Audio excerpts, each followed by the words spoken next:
overdue. Come at me and you won't get any older, dude. Crack your holder too. Heating up inside of me, blood so violently. Thanks for trying me. Now it's finally time to see how this rivalry becomes a dynasty.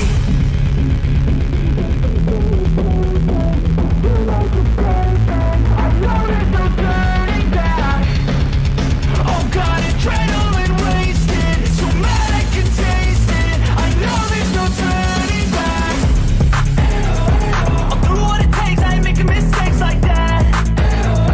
I'll bleed on your face just to make you go take it back. I'll lose my shit, I go crazy when I'm mad.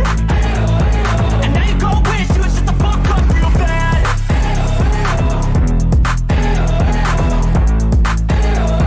And now that I'm gone, yeah, I know there's no turning back.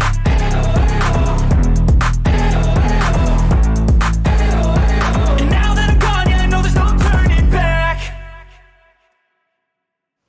I am so rusty at this. Oh, We're live. my face. Welcome to Cannaheads, your once in a while podcast for the latest in cannabis, local, and national news. Every Sunday at around 7:30, 8:30. I haven't even changed that yet. Did I make it too big? I'm sorry. Hold on. We're just gonna live edit this. I just, yeah. Almost. Right? Yeah. Well, Perfect. Yeah, good enough. I'm Phil. I'm Anthony. I'm a professional podcaster, I promise. I know stuff about videos. I'm a guy who shows up every once in a while. So, yeah. Went through the whole live thing on YouTube and making the thumbnail. I didn't realize I had to make a thumbnail. I forgot about that. So the last thumbnail was the one that went up. So hopefully you guys liked Dustin's cape. But yeah, welcome to the show, everybody. We actually are back. I promise. I promise this time. Yeah. There's actually stuff to talk about now. Not like there wasn't before, but locally. Kind of want more local stuff to talk about. That way it relates to people in North Dakota. But yeah, if you guys want to get involved in that, and help legalize North Dakota, you can go to newapproachnd.org, which is a ran by Legalize ND, and I believe they have MPP money. Like they actually have money to do the things that they want to do.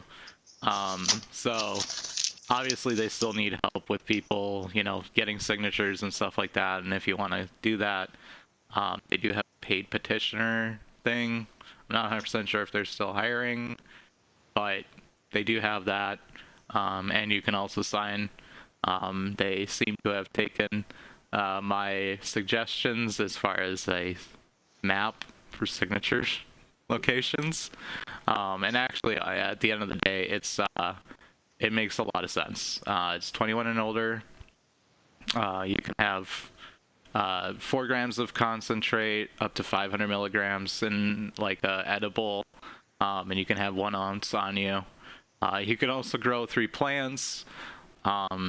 There's actual like restrictions as far as how many people can, or like how many dispensaries you can own in a certain area.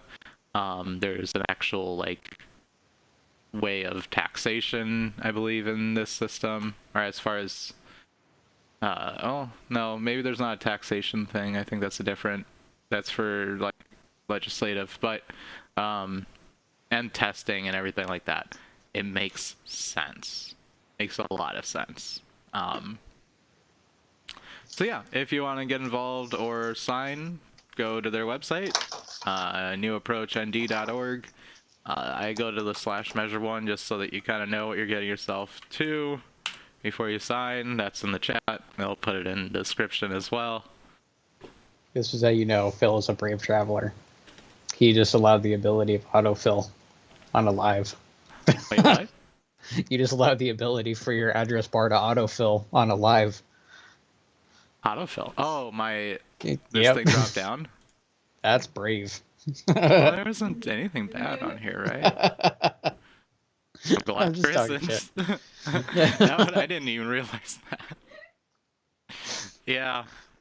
I don't know. I haven't been on this computer since the last time I did a live stream, actually. We all know what incognito was, bro. Right. But yeah, if you guys like these types of shows, newsy type things and stuffs, KRFF Radio Free Fargo, 95.9 on Thursdays from 4 to 5 p.m. That's with Greg. Dude's awesome. The uploads should be getting better. Since I haven't been on okay, so rendering a Canna-Talk is actually very intense because it's 4K, 60 frames per second. This computer can do it in 2 hours.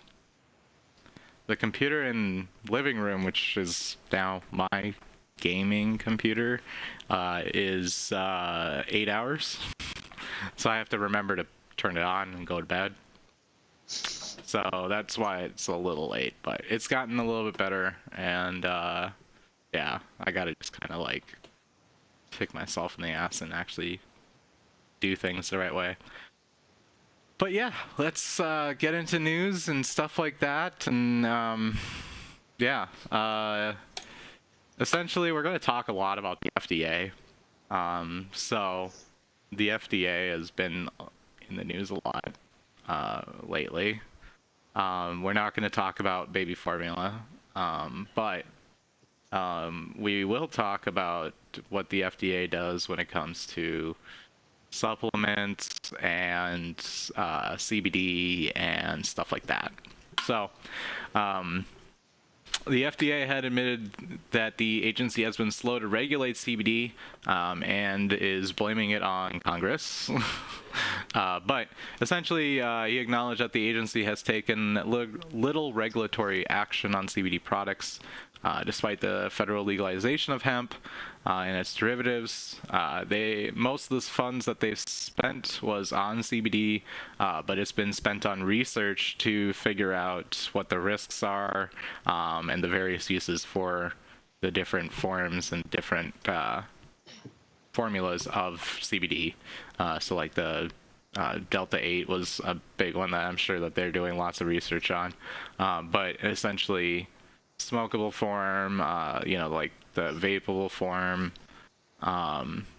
edible, everything like that. What it can do, like, I know you can use it for like agitation on skin, because I have like this like CBD pen thingy that helps like skin, even though I have terrible skin. But yeah, they've been kind of trying to figure out what this can do and what the risks are behind it. Current authorities have said on the food side or the drug side necessarily, they don't, I don't think the authorities we have on the food side or the drug side necessarily give us what we need to have to get the right pathways forward. We're going to have to come up with something new, and the FDA head is for it, obviously. When they were asked to what their plans for regulation of CBD sale as a food additive, the research so far has shown that there are some risks with CBD, so we're going to have to find a different pathway than just the standard pathway. And I'd be really interested to see what those risks are, because I was actually just about to interject with, have you heard of what any of these risks are? Because I've never heard of anything like that with CBD. Yeah, I've never eaten a CBD. Well, actually, I've had gummies, so maybe that is a food item. Either way, if I were to just take a very wild shot in the dark, I think it has something to do with minors' access.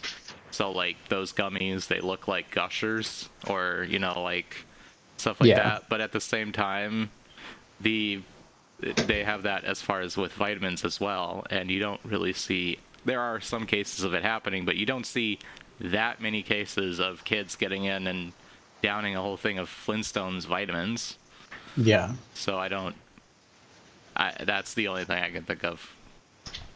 But when sorry, go ahead.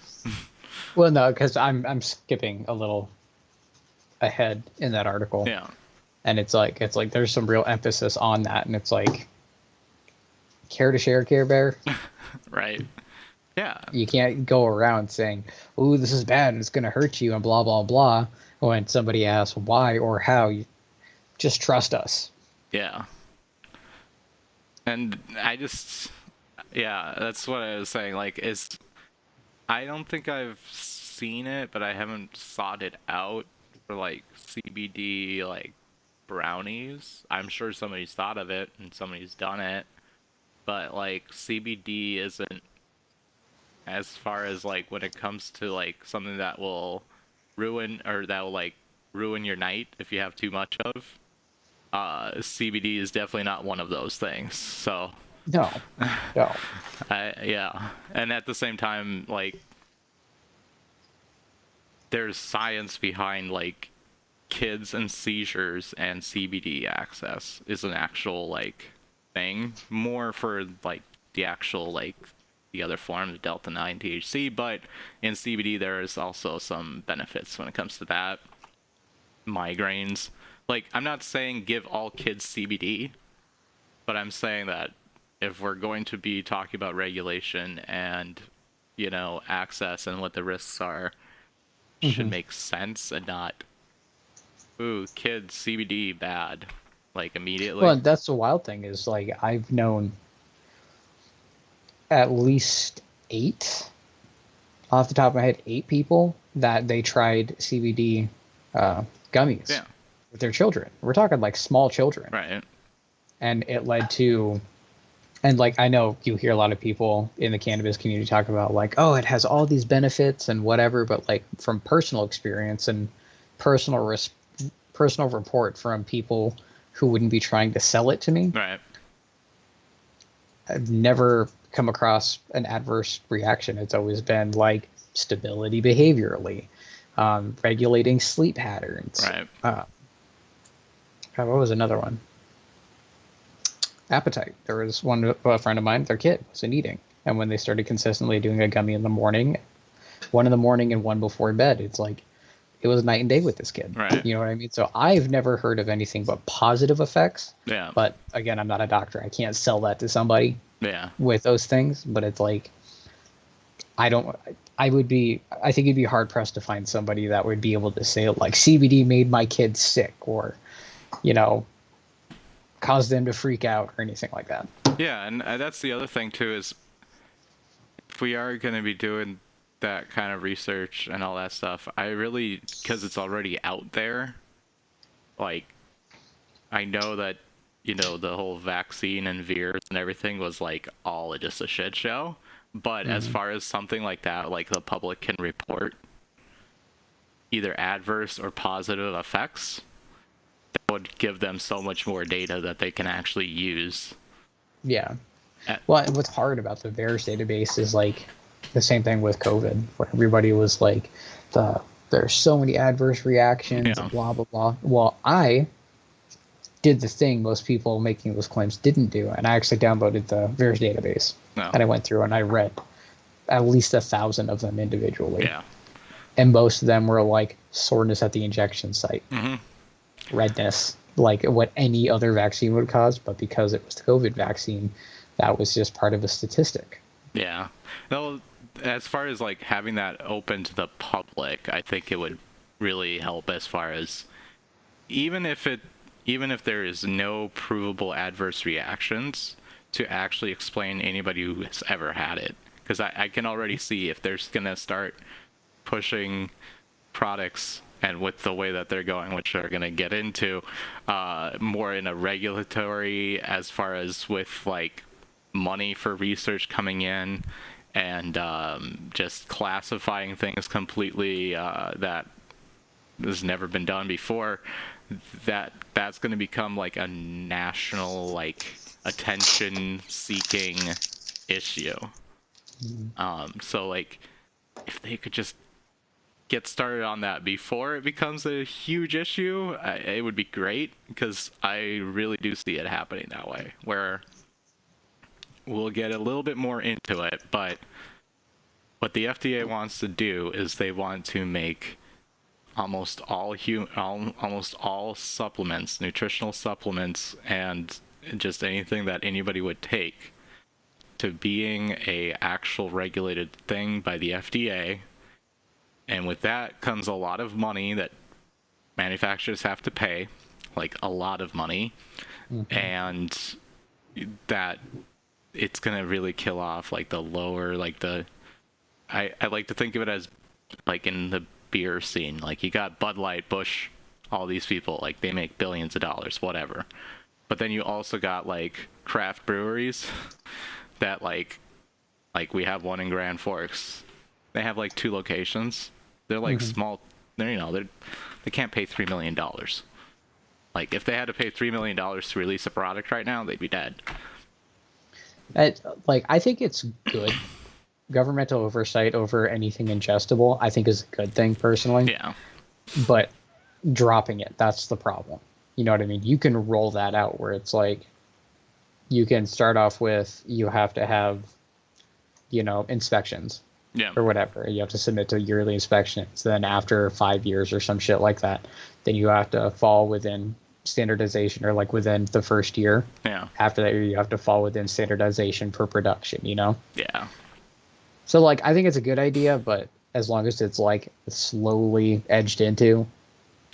Yeah, they got a bill right now that they're just gonna say, yeah, so after this passes, oh, by the way, this is a standard thing that happens every 5 years. It's just a huge change now, but after that happens, then yeah. But I think what would be nice to see would be common sense when it comes to CBD research, what the FDA is going to do, because that's kind of scary. And yeah, and in other good news though, when they were talking about adverse side effects, again, they said we do have real adverse side effects. I mean, real negative things that have happened to people.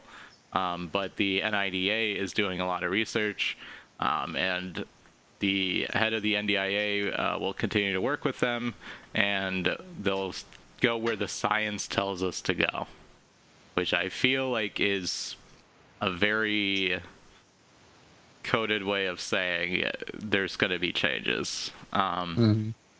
They have issued warnings against CBD and Delta-8 products, specifically from companies that are having misleading medical claims, but they haven't really done anything like specific, like this is the guidelines of how to market this product, which is in almost literally every single pharmaceutical item, like even over-the-counter Tylenol, stuff like that. There's very strict marketing guidelines, and if you want to know what happens when you don't have those marketing guidelines, Purdue Pharmaceutical is what happens. Nothing addictive in CBD or anything like that, but you'll have people claiming things that very obviously are not how it is, and people will just accept it because some guy pretending to be a doctor on the internet said that's what happens. So yeah, let's talk a little bit more about the FDA though. And real quick before you dig back into that, in the YouTube live, I threw the link to VAERS in case somebody sees this and they don't understand what that is, because there still are a lot of people that don't know what VAERS is. Yeah. So if you like to look at it and interpret data for yourself and just understand we're not just talking shit, yeah, it's right there. I actually I remember they had like a super, you can download it, but there was like a web-based form of it. There is. That's like much easier one to do. Is it this Oh, one? yeah. No, Yeah, I'm just a I think it's this nerd. one. Don't mind me. I was literally just a nerd about it because I download it and open it in Excel. Yeah. See, I don't know. Yeah, here we go. Yeah. The downloaded form is just harder to get to, I think, as far as like, yeah. But well, that's why I shared it. Yeah. It's like you can download it for yourself and open it in, whether you use Libre or well, I remember MS I did Office. one one time I did look at it, and I was just trying to see like what is like the actual thing, and yeah, it was the soreness. And there was like some very like insane stories, and I'm just like, that obviously did not happen because it's anybody can submit into it, but it was like very clearly not something that happened. Like, Yeah, like it's bananas. I mean, that's why I wanted to. I'm glad we were talking about this again, because I did this in 2021, early 2021. I looked at it, yeah, and it was batshit. Some of the things that people were like, "This caused me to fucking." Oh god. well, It was crazy. yeah, and then there's like other people who've made up shit, like, you know, maybe Joe Rogan talking about how the vaccine gave his like one of his camera people a heart attack in like 5 minutes, and I was that's when I knew it's gonna be bad, because like, yeah, the guy was just like, that didn't happen, like there's nothing that didn't happen. Like, no, it really did. And he's like trying to like change his mind. I'm just like, okay, this is the fucking weirdest thing ever. But the FDA essentially is a federal agency from the Department of Health and Human Services, and is, yeah, that's the dropout. Yeah, just making sure you know. Yeah, I know. There's nothing. Well, we did the majority of this when I had really shitty internet at my old house. Yeah. And like, so I'm so used to like, oh yeah, that's probably me or whatever. And then I'm like, no, I have half gig over fiber symmetrical. I know it's not me. I'm gonna have that soon. Hopefully next year. Found out there's another LAN on my ONT outside too. So I'm actually thinking about running Cat 6. Yep. Along the outside of my house to the office. That way I can have separate connection. Yeah, they're doing it for businesses here right now, and everything from literally north of me is going to be fiber first, and then after that is when they're going to turn around and do fiber here. But symmetrical and overnight, like no extra money, like you don't have to pay anything right now.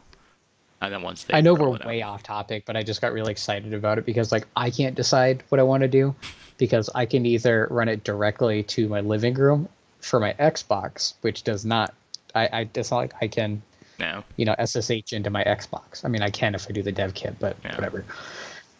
Or I could have dedicated to my server, but on the same token, I don't want to do my computer at the server because I want to be able to connect locally between them, and I don't want to have to jump outside of my direct net. Oh, it's just a whole thing. See, what I'm thinking about doing is when we do get symmetrical, and like, I mean, I have 500 down, so like I could probably get away and actually gain something out of this. Would be like a 5 gigabit or a 10 gigabit network. Because like to my NAS, because like this show, right? When I stream, I'm recording it as well in case YouTube fucks up or YouTube strikes me off. So I use my NAS to store everything. Like everything's going to the NAS because it's much faster and easier to like handle disk writes through a NAS than to a computer. Yeah. Like to a hard drive. Oddly enough, but so like, if I could get 10 gigabit, I can be doing that and nothing else in the network could be slowing down because it's saturating the connection here, but I have a switch. So from from router to internet modem, that's not saturated, but the network inside is saturated. Yeah. So, yeah. Okay, back to what we're talking about. I got super amped when I just remembered like an hour and a half ago that I was like, I have an extra LAN port on my ONT outside. I can do a thing with that. Dedicated. Yeah. Yeah, I really kind of want to get like a 10 gig switch. I live in an apartment, so I'm going to get 10 gig in my apartment. But when I buy a house... You have closets. Closets? Yes. Fit racks. Just saying. Well, okay, so I'm actually going to be looking... Fortunately, can't afford a house at this point, but a trailer I might be able to afford. So I might buy a trailer, which would be a good start because that can be used as a down payment in the future, like the sale of it. Mm-hmm. So we should do one of these little streams, like still just talking us about life. bullshitting about things that like get us excited. Yeah. Well, We're gonna have a live show. Okay, stay tuned for that. We're gonna do a live show. He's good with setting this shit up. I talk a lot. Yeah, it would work. This is gonna be mint. But yeah, no, like I was gonna do. Boy, do I have a thing for you. Ooh. Well, I was gonna literally wire the entire trailer for Ethernet, like Cat 6. Which, by the way, don't go Cat 7. That's too thick. It's gonna be way too much work, and you'd gain literally nothing out of it, even in 20 years. Because Cat 5 has been around since like the 90s. Well, and even short runs, Yeah. you know, from a couple rooms over Cat 5e, you're not going to get anything really with Cat 6 out of that anymore either. I just do Cat 6 for a little bit of future proofing. But Cat 6 can do 10 gigabit under, I think, 10 meters, or it's 100 meters. I forgot what it's a base 10, 100 but meter. yeah, you can do 10 gigabit in short runs. So as long as you're not running it throughout your entire, from one side of a house to the outside of the house, it should be good. And then you can throw a 10 gigabit switch and yeah. But I'm sending you a link now, but there's a company called Tough Shed. Okay.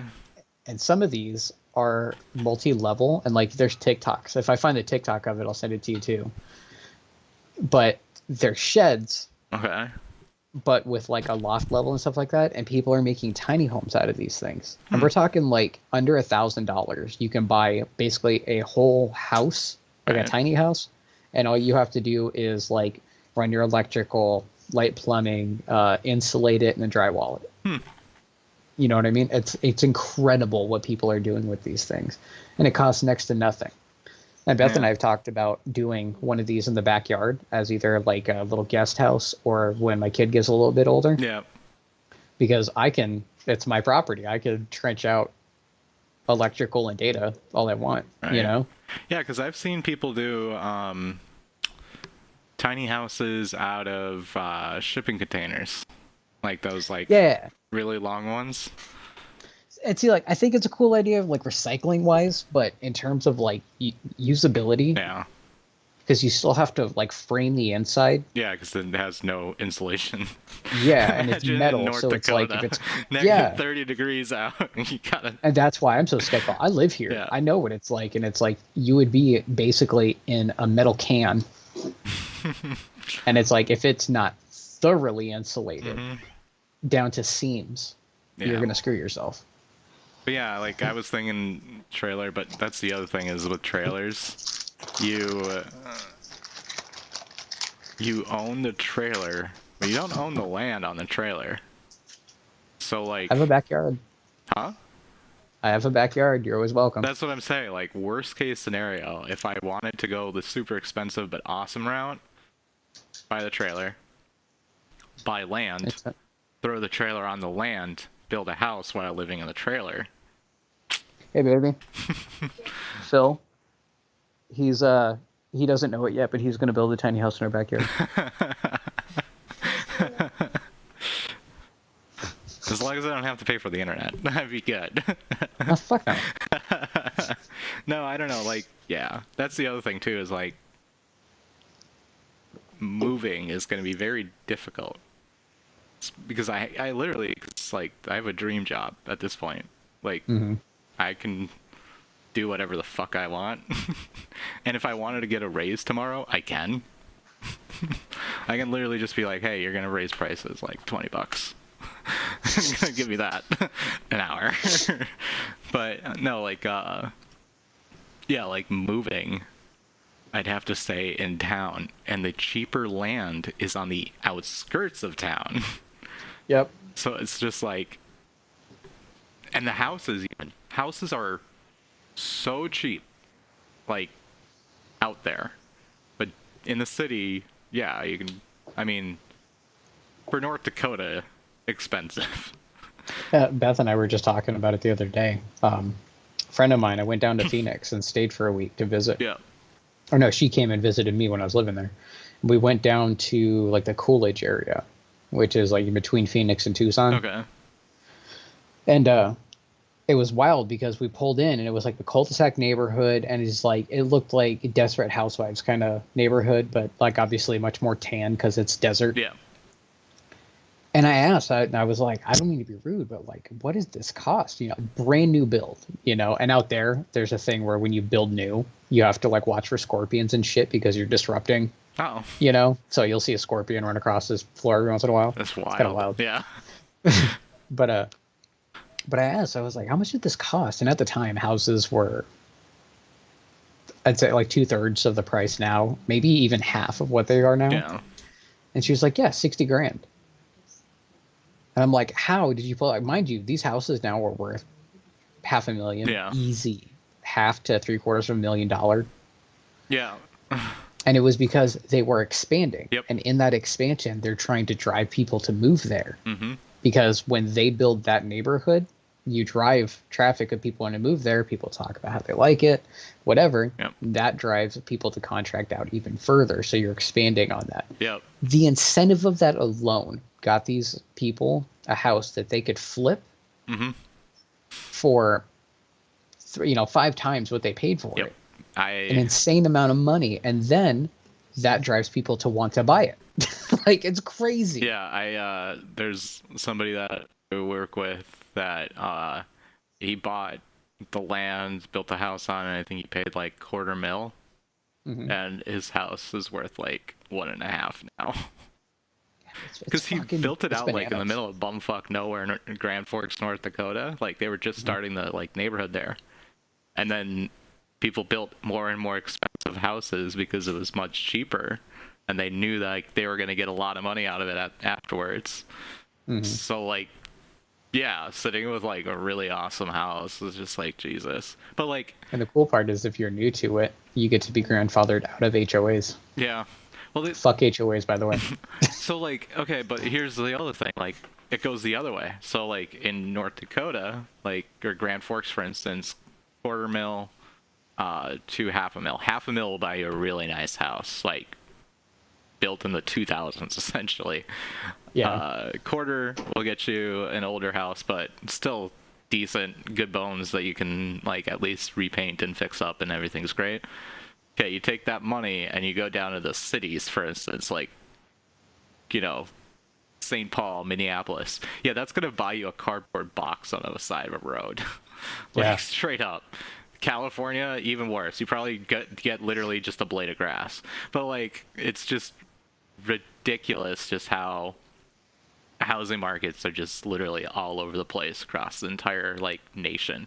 Because like I've never heard of the Arizona thing, but like it's the same thing. Like, and it's weird because it's so staggered. Because like Minneapolis, I guess it's population density, but like Minneapolis is a huge city. You get nothing there, but Arizona is a pretty big like state. Yeah, like everything is centralized to Phoenix Yeah. for the most part, Phoenix and Flagstaff area. Right. But aside from that, anything, like you have to incentivize people want to build out of it. Yeah. It's crazy. Like my brother-in-law, their house is easily 500 to 750,000 or whatever, and it's in Brainerd, Yeah. in Minnesota, and they got it for 300,000. Jesus. Yeah, it's like bananas house too. Like you would never imagine needing that much space for any goddamn thing. See, that's the thing too, is like it's the investment of it all too. That's the downside. Like that's why I'm just like, okay, well, I guess I have to get a trailer at this point, but like I really just want to get a house, because like a trailer is depreciating no matter what you do to it. You can literally like do whatever and fix it up, even throw a new kitchen in it and buy you like an extra $5,000 in it. Just gains no like value. But anyway. Anyway, back to the FDA and weed and stuff like that. Right. For real though, we need to do this, but not centralized on one topic. I could do this for fucking hours. Good, yeah. I don't know, like, yeah. That's the other thing, is another thing I've been playing with is the thought of like doing shorts for Yeah. like news.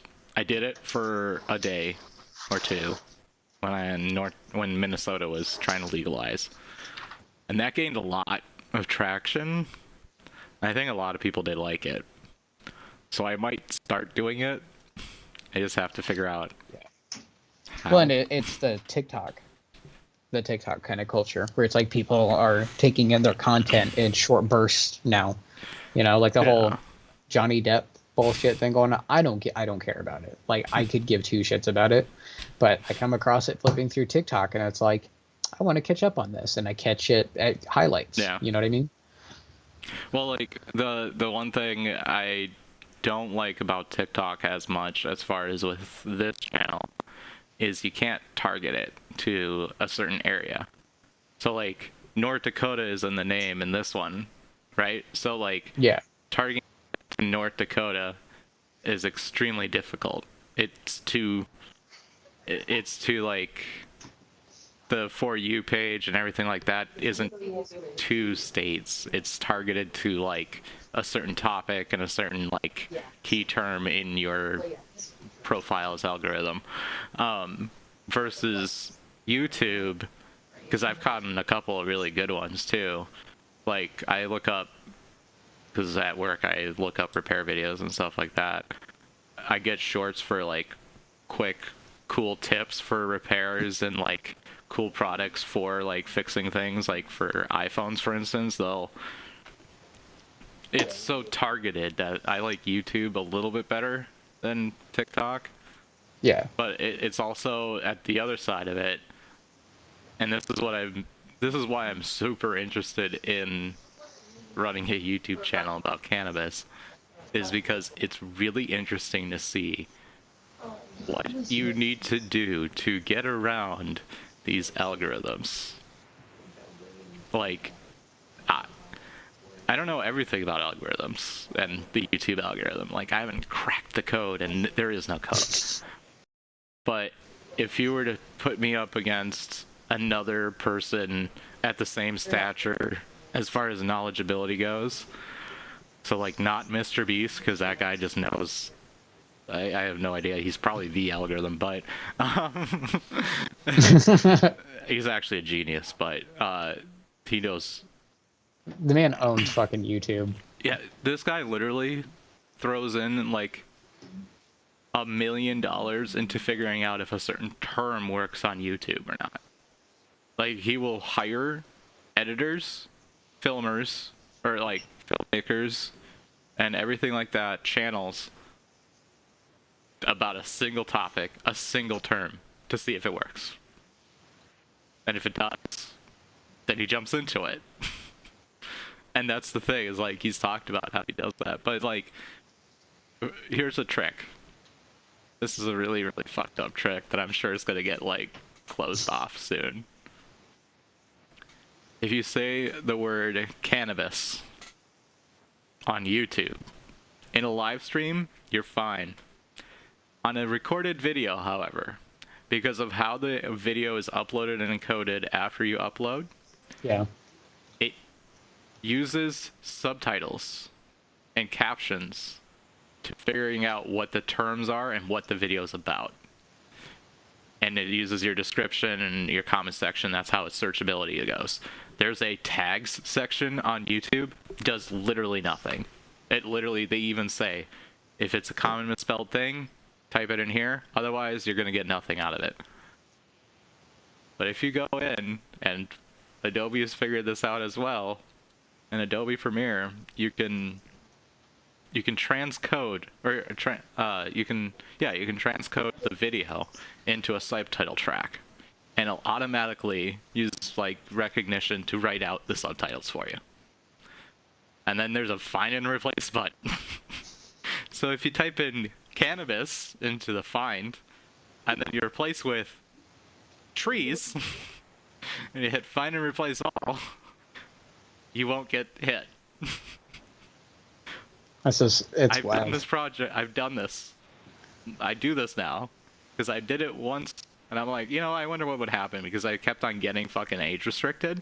Mm-hmm. Didn't get age restricted. I'm like, okay, well, what happens on the next one if I get age restricted? Got age restricted. Didn't do the change. So ever since, yeah, that's apparently how you get around it.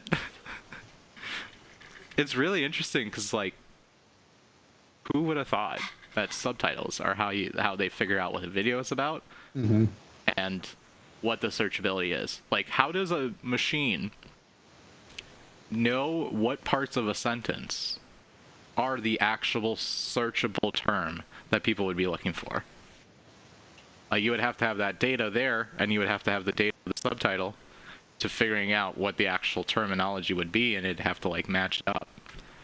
But it has to do that on every upload.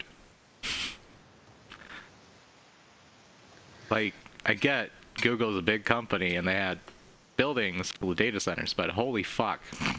Yeah. But it's a wee bit excessive. And they also, there's like some really weird terms that you can't say. I don't know. Content creation is a really, really big rabbit hole. If you didn't learn by, like, I'll talk about another one. Licked. Licked was, I was super excited for that today. Because I found a service that you can license copyrighted works from mainstream artists. So I was going to play The Kids Aren't Alright as an intro song. And it was going to be great. Yeah, so apparently when you go to their site, they say, you know, you can like use copyrighted works through us, join our like $15 a month plan, and, you know, go for it, and you can do it.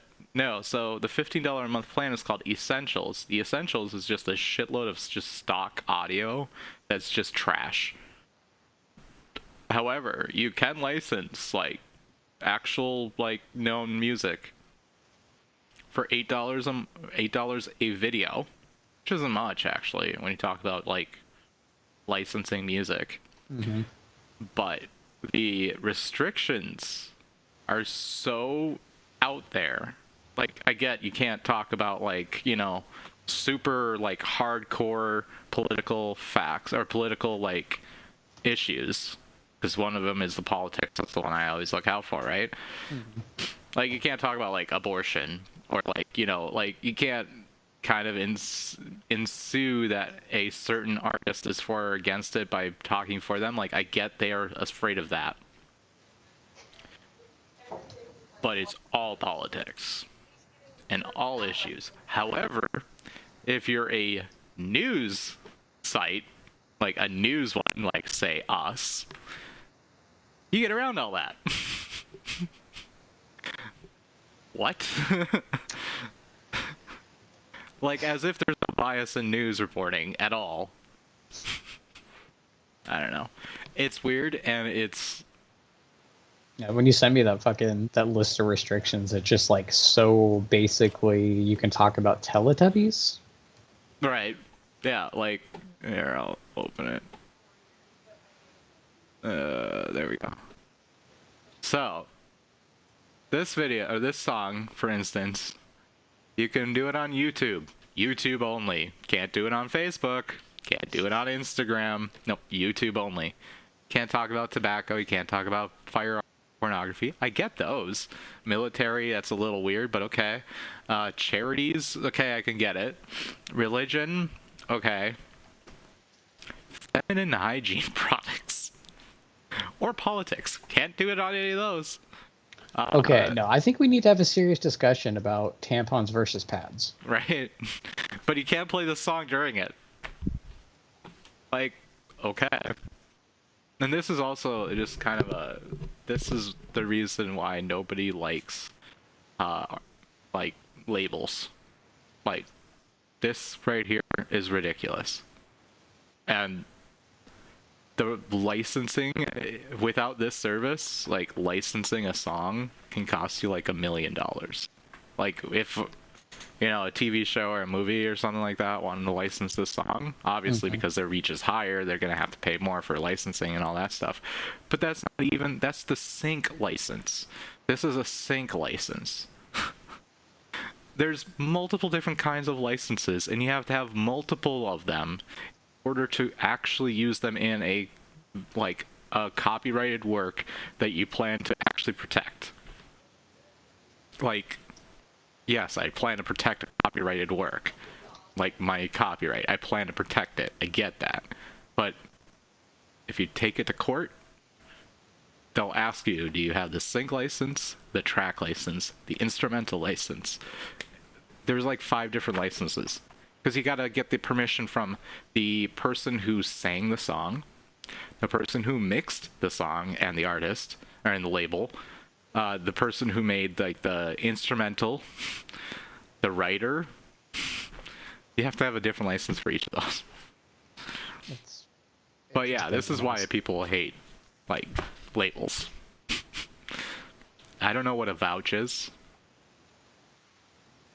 I didn't go far enough to learn. And a branded channel. That's the first thing you should ever do. If you open up a YouTube channel, make it a brand account. Because that's what you're supposed to do. Otherwise, you just show up as a personal YouTube channel, and that gets you nowhere. So you have to make it a brand account. And then you have to have a manager, so like, Canna-Talk is a brand account. The Google account that created it is a manager, and then I'm a manager. So we both have access to the YouTube channel, and we can both act as the YouTube channel. Versus if I just opened up a YouTube channel, I'm the only one that has access to it, and my publishing, like, abilities are diminished in YouTube. So how they're requiring a non-branded channel is, what, do you want fucking like some like wedding video to just be licensed? Is that what you're gonna be? Is that who you're catering to? Some person who just took an iPhone and recorded their wedding and played music? They had to make sure that it was the same music. Anyway, it's such a niche thing. Yeah. I used to pay for a site called MusicBed. They were awesome. Yeah. I forgot about that. Pretty cool. I like them. There's a bunch of other ones, but MusicBed was cool until I got a random YouTube strike from them. That then they said sorry about. You link your account, so like it knows when you upload. Like it has access to that. Anyway, let's talk about the FDA. The FDA. We're at 49 minutes. I think I went off on a half-an-hour tangent. Anyway, the FDA is a federal agency from the Department of Health and Human Services. They're responsible for protecting and promoting public health through the supervision of food safety, tobacco products, dietary supplements, prescriptions, over-the-counter, pharmaceutical drugs, vaccines, biopharmaceuticals, blood transfusions, medical devices, electromagnetic radiation emitting devices, cosmetics, animal feeds and foods, and veterinary products. So essentially they have the ability to do all this because of the Federal Food, Drug, and Cosmetics Act, FDNC. But they also have other laws that they can enforce under the Public Health Service Act. And yeah, even if it's not directly related to food or drugs or anything like that, they also regulate such a random thing such as lasers, which is a radiation emitting thing, cellular phones, and for some very odd reason, condoms. I don't understand, but they do that. They also control the disease in context of household pets to human sperm donated for use in assisted reproduction. I took that from Wikipedia. It's right here. So basically, they regulate food and drugs and cosmetics, and they have also been basically tasked with anything that would affect the quality of life of somebody when using any products inside of it, essentially. That's the best way I can explain it. So when you see a statement like this, these statements have not been evaluated by the Food and Drug Administration. This product is not intended to diagnose, treat, cure, or prevent any disease. This means that it's not under the purview of the FDA, because they are not making a claim of health causes or of health. Like, they're not saying this is going to cure your cancer.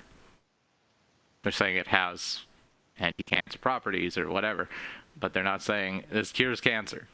So it is under the purview of the FDA, but it's not qualified as a food and drug cosmetic rule. So you can't make any claims like that. So one major issue that the FDA has been having is, what do you do with and how do you deal with these uncharted territories like CBD, Delta 8, and Kratom? These are the three things that matter a lot to me. So there's no standards for like Kratom, for instance. There's starting to be standards for CBD, for like testing and stuff like that. Delta 8, same thing. But the FDA doesn't have rules saying this is what's acceptable, this is what isn't, this is how you market this, this is how you, you can't make this claim. The FDA sent cease and desist letters saying, hey, shitty CBD company, you said something that obviously is going to get you in a lot of trouble. Please don't do it again. Yeah, we were talking about earlier about like claims of like healing. Yeah. Or treatment of disease. Yep. And almost all CBD products have that warning label right there. Mm-hmm. And yeah, so the FDA gets a majority of its funding, 65% of it, through the Prescription Drug User Fee Act. So we saw this with the vaccine. So a pharmaceutical company came out with a product. They had to pay a new drug application fee, which helps fund the research for new drugs as well as their new drug, to figuring out and confirming the research that that company is saying, hey, it fixes this problem. The FDA says, okay, we got to figure that out first. So they use that money to confirm that. And then every 5 years, I don't know how often, because I was able to figure out exactly how often they have to pay this user fee. Mm-hmm. But this Prescription Drug User Fee Act, expires every 5 years and needs to be reapplied in Congress every 5 years. And it funds the research and work for new drugs and being submitted for approval. So, like, it's not only like this company wants to, send in a new drug, they paid the new drug application fee. That same prescription drug user fee is charged to everybody else as well on a per, I don't know, I'm guessing 5-year basis. It funds 65% of the FDA. So what the FDA wants to do this time around is to make dietary supplements a drug. They want to call it a drug. So that gets rid of this whole entire thing and makes, if you have a new product, you have to pay that new drug application fee and everything to do with it. The cost of that is the one that's every 5 years, or let's just say it's every 5 years. I'm not 100% sure how often. $3,117,000. No. $3,117,218. That's how much it costs, as per. Where's your thing? Shoot. I have the FDA's website up. Yeah. What was it?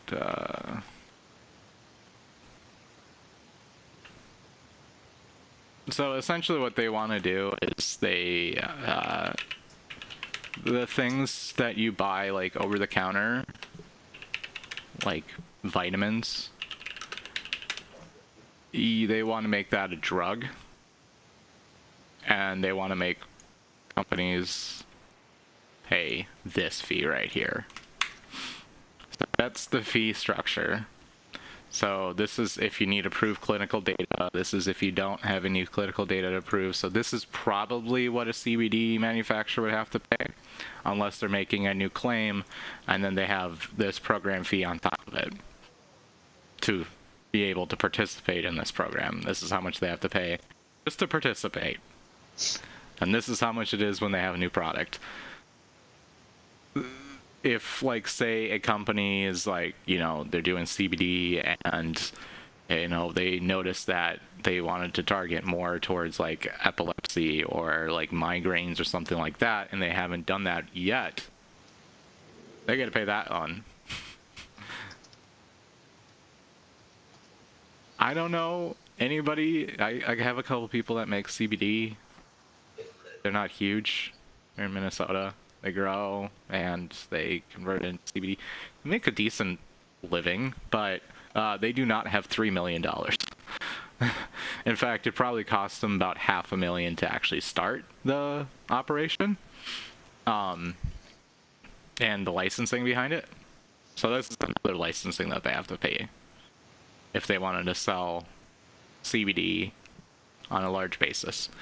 So it kind of goes into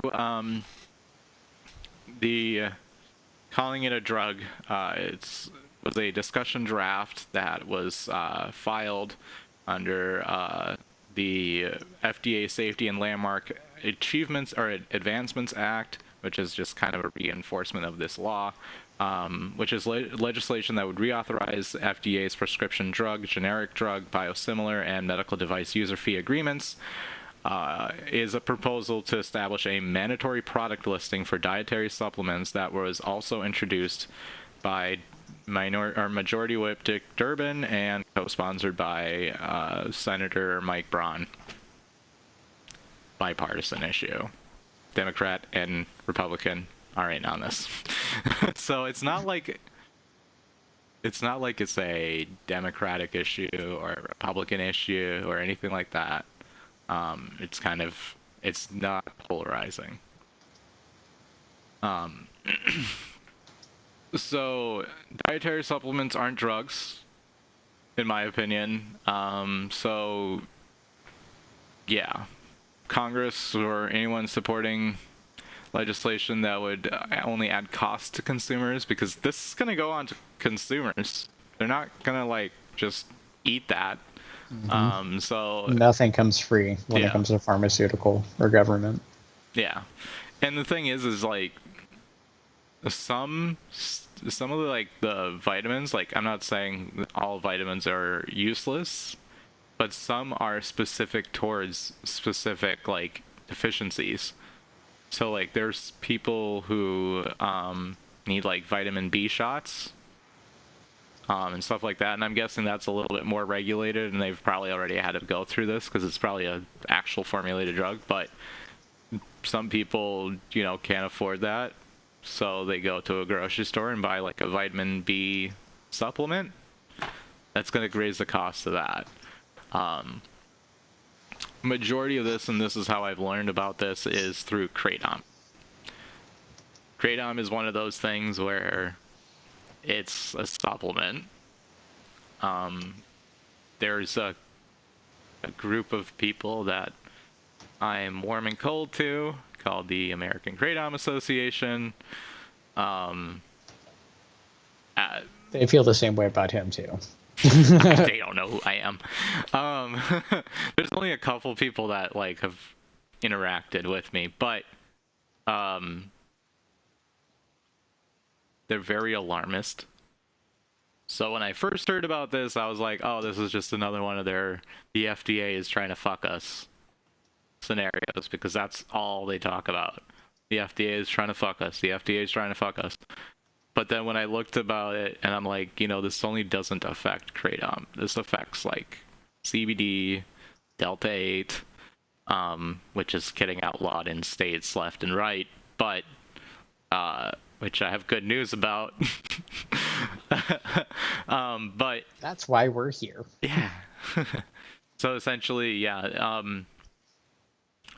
these protections would help with like technical disagreements when it comes to like what will CBD be marketed towards. But as we were talking about at the beginning, we apparently are still on the research phase. So I don't know how we should be talking about marketing drugs and fees and stuff like that until the FDA, because most of us know what the positive effects of cannabis is. We don't know the negative, apparently, according to the FDA, but we shouldn't be talking about marketing until the FDA apparently knows what the fuck it is. So I guess that's kind of where the money is going to be coming in from. What's really hard about that when it comes to cannabis is like even with hemp being legalized federally, Yeah. they're still going to really, really like lean back when it comes to like doing the research. Yeah. And a lot of it is still going to be excused 5 years from now about how, well, you know, cannabis has been Schedule 1 for fucking forever and whatever. So we haven't had the chance to do the research because it was illegal. And it's like, well, it's not now. All right. You can make headway with hemp. Yeah, and that's the other thing is I kind of wish that I feel like that like, oh, it's because it's illegal to the public, but funding from it at university levels have been a thing for a very long time. Mm-hmm. There was only like one college that grew like really shitty, but they University had of Mississippi, I believe. Yeah, and they had the system to be able to actually, you know, do background checks on, you know, people and like make sure they're actually, you know, doing a research and not just buying it. So like they've had this system for like the longest time. But politics. So the House and Energy and Commerce unveiled its own legislative package, which did not include the product listing requirement. And there's also a grassroots campaign to prevent this proposal from coming to fruition, so it's not like it's going to happen. And that's kind of, I was very happy to learn that, because if you went to, let's see here. Yeah, protectkratom.org. To stop FDA power grab for bans. Mandatory filings. Contact your senators. Which is funny, because if we contacted our senators, they'd probably have no idea what the fuck you were talking about. There was actually somebody who sent in one of these and got a response back, because you do get a response on most of these. It's just they've already gotten the answer. They've copy and pasted it into Word, and they're like, oh, this is one of those. Copy paste, send, copy paste, send. But yeah, it was like a total non-answer. Like, you know, we support the FDA, and in the times that we are in now with, you know, baby formula and stuff like that, we support the FDA, and I back them. Like, you could tell it was a copy and paste. So there's a name for that. Copy pasta? It's a canned. Oh, canned response. Yep, canned response. Which I get. I mean, because then you know, have sat down and figure out every single possible like response to that response, so you can kind of fill those holes before you send it. Mm-hmm. Oh, my wife is a master at it. I'm terrible with emails. Like, most of my emails start with "Hey," and I do this in a professional sense. I love it. Hey. What's up, man? Yeah. Hey, it's Phil. It's like, what the fuck am I doing? But yeah, it's not 100%. I don't think it's going to actually be a thing, but it is alarming. And if they're attempting it now, the story before with the FDA, they apparently were going to ban kratom through the WHO, which is like the World Health Organization, which is like, you know, worldwide. So like countries that like grow it, and that's like a major export of theirs, they wanted to ban that. So, and that's how people have heard or have interacted with me, of being like, okay, can you sit down and think about this logically? Like, Thailand, you're gonna tell Thailand that they can't grow the tree that's literally a forest in their country, and profitable for them? Yeah, and like very profitable, probably one of their main exports. But like this one kind of makes sense. I don't know about the other thing too. Is here's another thing. protectkratom.org. I would not submit my email into this. So when the WHO thing was happening, I did submit through here. Found it very weird because that's all they talked about. Like, you can submit through the WHO's portal, or you could send through their portal. And when you fill out your name, your email address, your address, city.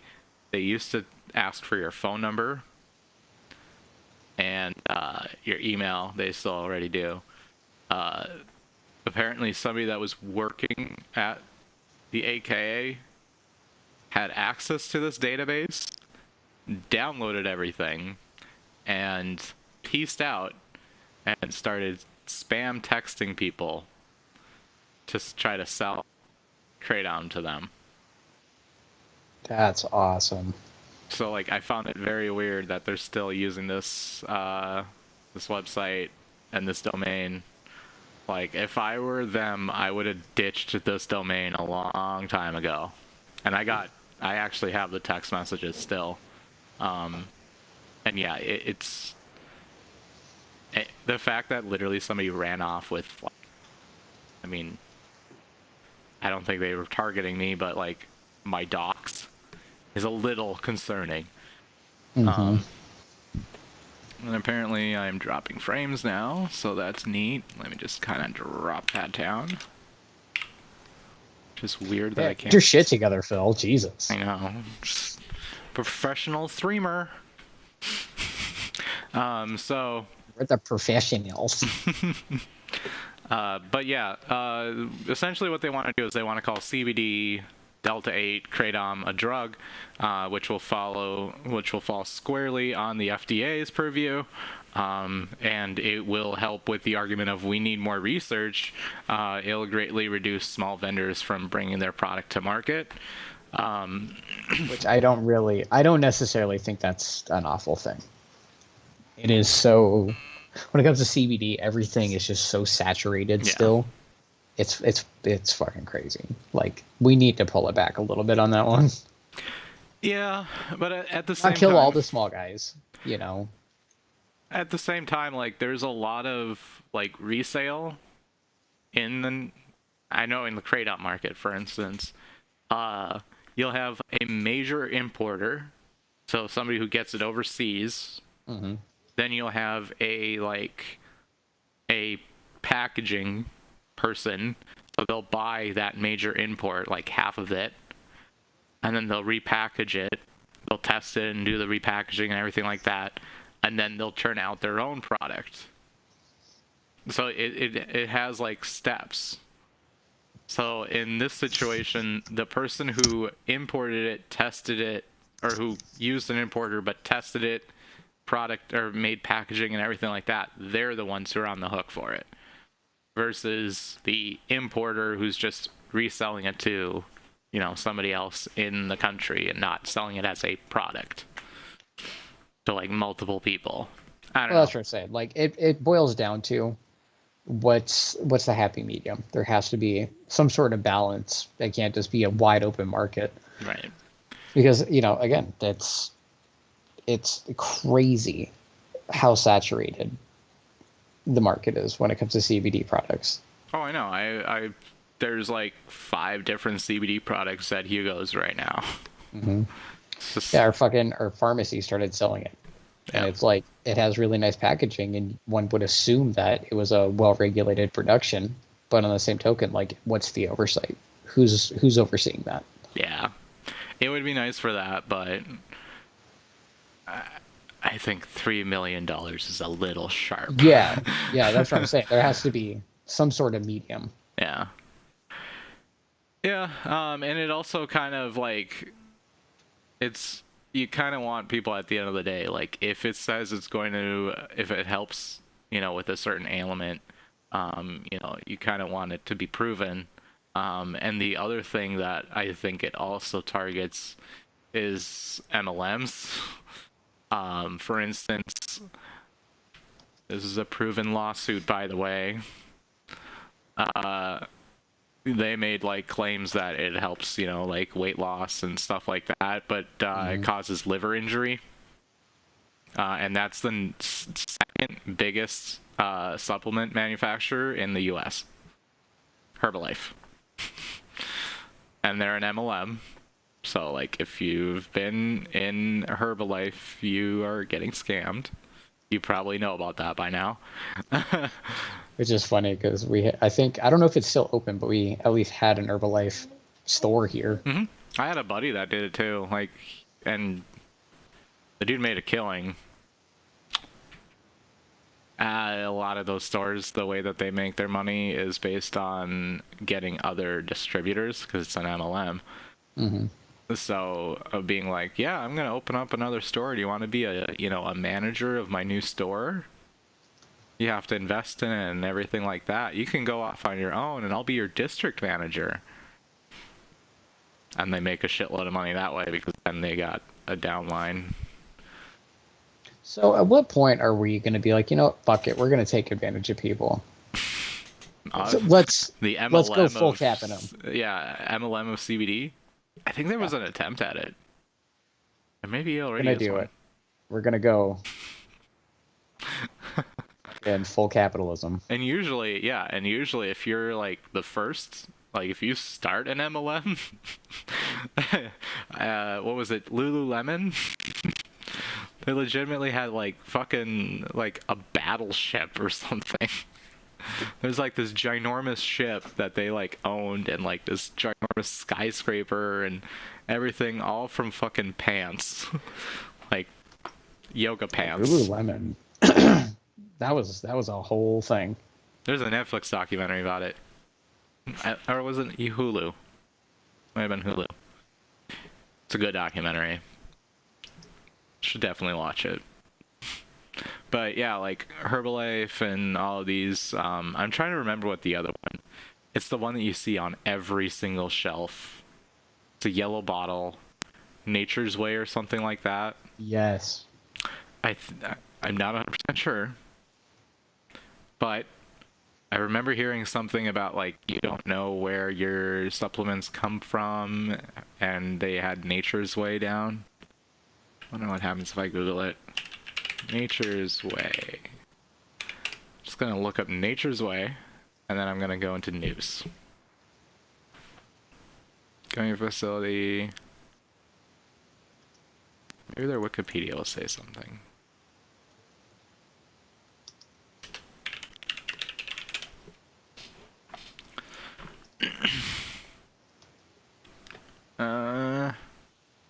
Oh, it's an American newspaper cartoon series by Gary Larson, apparently. No, I remember, yeah, Nature's Way.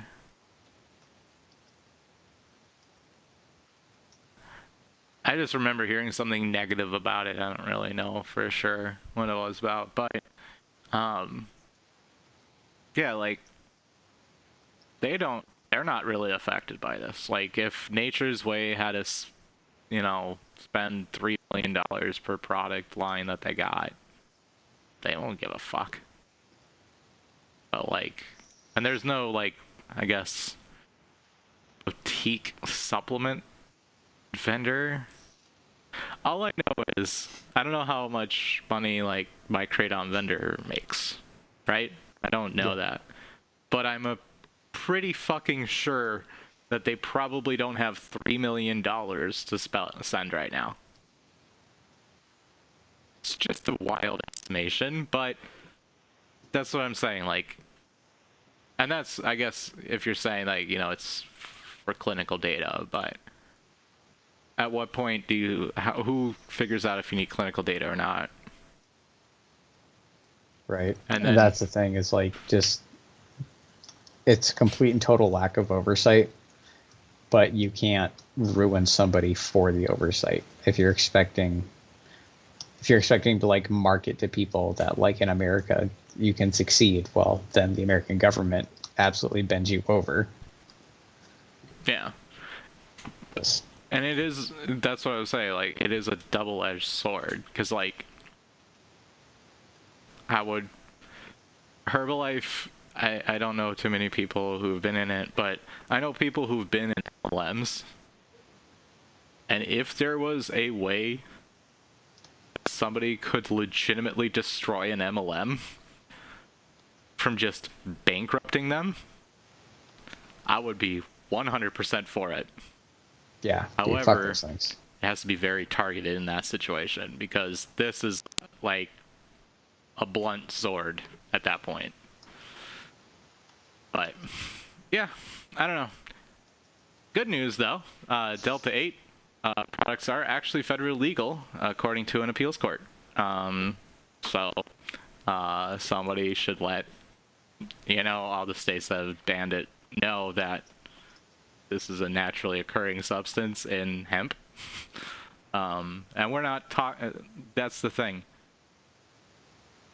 Delta 8 THC products are federally legal because it is in normal hemp. But the way that people put that Delta 8 in it is a completely different story. So this doesn't say that the way that that's happening is legal. But they removed restrictions on the federal hemp farm bill, removed restrictions on a wide range of molecules produced by the cannabis plant, including the psychoactive compound called Delta 8 THC. The U.S. Court of Appeals for the Ninth Circuit wrote in an opinion published Thursday that products containing Delta 8 THC are generally legal because federal law defines hemp as any part of the cannabis plant, including all derivatives, extracts, and cannabinoids. That includes less than 0.3% Delta 9 THC by weight, and Delta 8 THC occurs in only trace amounts in the cannabis plant. And they basically are saying that because of that, it's in hemp, so it should be legal. Very oddly, the reason why this lawsuit even happened is not because somebody challenged a state law.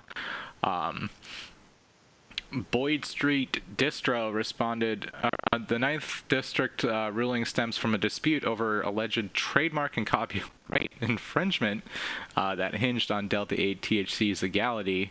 AK Futures, which manufactures e-cigarettes and vaping products, claimed that a Los Angeles company, Boyd Street Distro, had been selling counterfeit versions of its branded products that contain Delta 8 THC. Shitty thing to do. But they responded that the trademark and counterfeit claims were invalid on the grounds that Delta 8 THC is federally illegal, is what they had said. The opinion this week says the Ninth District Court disagreed. Regardless of the wisdom of legalizing Delta 8 THC products, that probably means that the judges weren't for it. THC products, this court will not substantiate its own policy judgment for that of Congress, which included a couple judges. All three were appointed by Republican presidents. I don't think it matters too much in this situation, but if lawmakers inadvertently created a loophole and didn't legalize psychoactive substances such as Delta 8 THC, then it is for Congress to fix its mistake. Which we are kind of seeing states trying to fix that mistake. Yeah, I think Delta 8 is a good thing in small quantities. I don't think we should treat it like it was with spice, because that's what we're doing. We're essentially using CBD to create Delta 8 THC and putting it on the flower. And I think my cat's having fun with this. She's what? My cat's like fighting she found the bottle to the litter. Because we just redid the litter here. Mm-hmm. So apparently she's playing with the leftovers inside of it. It's funny how like they're so beautiful and elegant, and they can be so intelligent, but just the dumbest damn things on the planet. Oh, this one is, I love her to death. But like she doesn't get along with one of my other cats. Mm-hmm. So I have to keep them separated at like all times. So what we do is like in the morning, she'll be sleeping in our bedroom, and then in the afternoon, like when we wake up and stuff like that, we switch them, like where we have a baby gate on this side of the door, so she gets to hang out in here, and the other animals get to hang out in the entire house. And then like in the evening, then she goes out there, and then they get to hang out in here. And usually Shanda's in here. So this one knows exactly what time it is, essentially, and she'll make sure to let us know by clawing underneath the door. And actually, I got annoyed with my cats getting like they fight for who is going to be on my lap. Every time I sit at the desk, Yep. The second my chair makes that creak, they're in here. Mm-hmm. So my wife, being the goddess that she is, she turned out to be the smart one. Kill this real quick. Bought that. Oh, there you go. And then one over there. Nice. Yeah, I want to So get one now- right here. But We found a brand. So when you get interested, let me know and I'll find the brand for you. But like if you try and go to Walmart or just like pick one off of Amazon, yeah. they're so cheaply made and shitty and whatever. These things are actually built like really, really well. I mean, the fat one sleeping over there, he is between 18 and 20 pounds. Yeah, because I bought an Amazon Basics one, and it was just the scratch post with the single little thing in it. Yeah. It was like $20. Totally worth it. But yeah, like in about a week, that scratch part was just completely unraveled and completely ruined. Mm-hmm. But we have another one that is in the bedroom that has been standing since I moved in.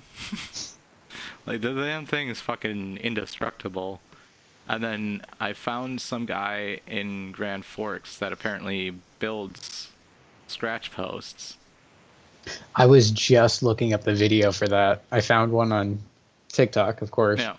But it's a DIY thing, but it's a PVC pipe. Okay. And you have one that's just slightly smaller Yeah. than the other one.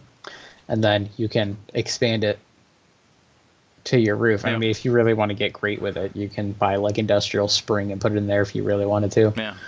But then you wrap it with rope. And then they can climb all the way to the ceiling. Yeah. Well, like he does it out of wood. Like he gets a wooden dowel. If I were to take a wild guess, he gets a piece of plywood, like the square, to make the base, and then he uses wooden dowels to like make the posts, and then puts the yarn around it.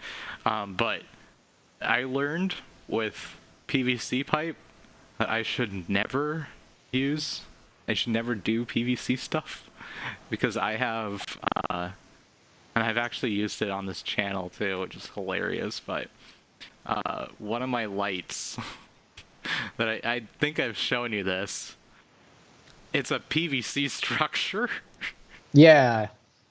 with like a stem and then a box, which I've gotten a better one now, like a matte box with foil inside of it, like foil tape, with a very powerful 2 lights inside of it, and it's a good light. The funny part is I probably paid more for that build than it would have just to buy a super cheap LED light. And I don't even use it in here. I used it for Keystone content that I've done on here, like the one that I did. I think there was another one, or if I didn't do it, then either way, yeah. And then like now I use. This is the most ghetto thing. Oh, that's way too bright. It's a clamp light that you buy for like your garage. You know what's funny about that? That's what you're using too? Well, mine's more of like clip onto a desk. Oh. But my blinds and single focus. I think you still have the background blur on. Oh, yeah. I'm a fucking genius. I was like, God, why won't it focus, Phil? Does it have like the... Oh, Yeah. yeah. It's a clamp light, Yep. and it's sitting, like, the window in front of me, it's sitting up there. Yep, and it bounces. And then I pointed it up to the ceiling, so that way it diffuses it a little bit across the ceiling. Yep. I tried it earlier, pointing down, Oh, yeah, it gets... and it just, like, reflected off my bald-ass head. Yeah, like I have two. So I have like the fill and a key. This is a key, that's the fill. The key is the one that bounces off and diffuses most of your face. And then the key is basically enough to kind of get rid of the shadow right here. That's all it does. And it's literally just a lamp with a piece of paper over it. And this is actually good lighting. If I had a decent camera, I'd have the bokeh blur. I think people have seen it. Like this little setup. Yeah. That's the bokeh blur set. Where, yeah. Yeah, I think the 920, C920 had a decent focal length. Well, this thing is pissing me off now, because now it's not wanting to autofocus. Really? Yeah, it's being blurry and stupid. Really, I think the next thing I'm going to do is I'm going to mount this thing up. Or actually, I might mount my old phone up. Because I have another old phone, an Android phone. Mm-hmm. I just use that. But, like, latency. This camera, by the way, is, like, it's a good camera. It's a really, really old one. It's a 720p camera. That's decent when it works. When it works. Spent a good hour making it work. I think I'd called you one time where I was, like, getting it prepared, and it was just green. Like, Yeah. the whole screen was just green. That was color balance changing. So, like, if you move it just a millimeter, green. Move it again, red. It's like, what? Yeah, I found with VLC, every once in a while, like, certain movements, it'll, like, flash the screen, like a green tint. You know what I mean? And it's, like, split second that it does it. Yeah, I don't know. I think it's also a matter of encoding and stuff like that. But, like, that doesn't need to encode. Which... But it was the one where, like, if you try and play it in Windows Media Player, or TV Video, whatever the fuck, yeah. that it'll say, you got to spend 99 cents to buy this codec or whatever. And I was like, VLC. VLC, or the one I've been using a lot more, was Media Player Classic. It's like a lighter weight VLC. It doesn't have half the features that VLC has. Like, you can't restream a link, or you can't, like, convert or save a file, which almost nobody knows how you can do that. But, like, I don't do enough with video to know the difference between VLC and... That's how I get Canna-Talk now. So, like, when I download it, I find the link that it leads off of, because their website is not fun. But I like, download and record that playlist. and it downloads as like a 5-hour video. But then I cut it, and then I put what I need in, and there we go. But yeah, I think that's all we got. So if you guys like this video, make sure to share it. And if you like the show and you want more, check out Canna-Talk with Wilson on 95.9 Radio Free Fargo. It's live on Radio Free Fargo every Thursday from 4 to 5 p.m. But if you're not in the Fargo-Moorhead area, it will be live on Tuesday on this YouTube channel, Sans Music, because copyright. There's a couple times I've forgotten, or like I've gotten a little bit better with it too. Like if it's a song I really like, I'll just fucking leave it in. Just take the claim. I don't care. Right. But yeah, my name is Phil. I'm Anthony. And this has been Cannaheads. We will see you guys next Sunday. Stay tuned for that one. I just want to like make sure we get something on a common schedule.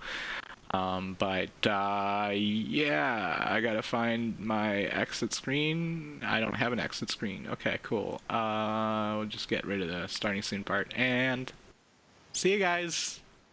Bye.